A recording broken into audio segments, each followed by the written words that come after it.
So there isn't really an awareness of our political situation. We know Brexit bad. Brexit bad. But Brexit is not bad. That's all we hear. You hear Brexit, Brexit bad. But why? Racist. Right, okay. Brexit bad. But can I say this? Because I know Brexit probably bores people, but the problem with the whole Brexit thing is people thought it was about race. People thought it was like you voted for the EU if you were a good person and voted against if you were a bad person. Correct. It wasn't that. No? No. We've been lied to? You've been lied to. It was most people voted because they wanted the idea. In fact, the polls straight after the vote said that the number one reason why people voted Brexit is they wanted the laws to govern their country to be made within their country, which strikes me as a very reasonable proposition, right? If you're a Democrat, you want to be able to vote out the people in power. You can't vote out those bureaucrats in Brussels. You can't do it. That's the principle. It's not because we want to go back to some pre-war, nostalgic, all-white country. This is a complete lie, and it's just experientially unsound. I mean, I don't meet anyone like that, you know? But that's the way it's been spun.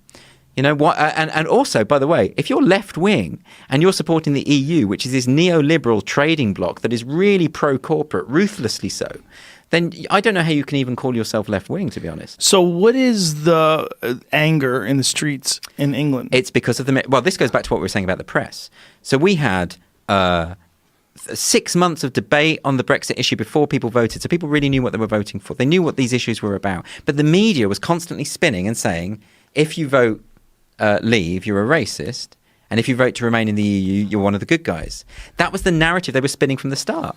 And people would, and you know what it did? It did that thing of generating resentment. Did anybody step out that's logical and objective and say, hey, yeah, you can look at this in a different way? But those voices got drowned out by the utter swill that was being spilt out all the time, right? And I'm not denying that there are some racists in the UK and that some of them might have voted leave. There were probably some racists who voted remain, whatever. But there's such a minority. And when you've got a media class constantly saying to you, all you poor working class people, you're scum, you're racist, you hate, you know, whatever, then they're going to go in that voting booth and they're going to say fuck you, and they're going to vote out, and that's what happened. And it was a big backlash against being patronised. People hated it, you know, and it's that I hate that narrative that we live in a racist country when we and that Brexit is used as evidence.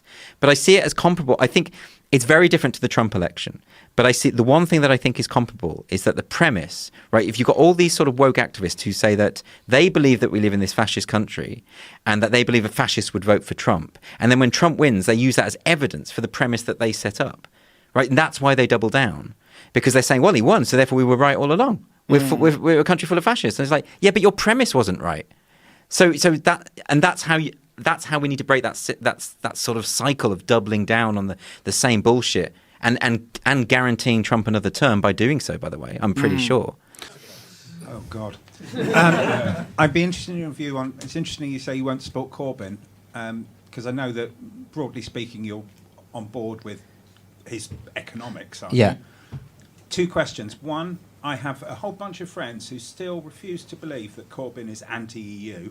Yeah. And utterly deny any issue whatsoever of anti-Semitism within the party. So okay, so because the reason I voted for Corbyn in 2017, the reason I liked him when he first came to power, the reason I supported him before he was leader, is because I got a sense from him that this is someone who's not speaking through a kind of PR machine. He's literally saying what he thinks, and I found that really refreshing. I don't believe he is doing that anymore. He's the biggest Eurosceptic. He hates the EU. He's been opposing it for 40 years consistently. He wants us out. And if he'd have just said, look, I want us to leave the EU, if he'd have said the truth, which you can't really call yourself a socialist if you support the European Union. Those two things simply cannot work because capitalism is built into the constitution of the European Union. Okay, it's a pro-corporate body. So there is no way those two things cannot be married together, and he knows that. But he won't do it, and the reason why is because he's this support base of largely middle-class pro-EU capitalists who like to call themselves left-wing. That's the first thing. Same in this country, you know.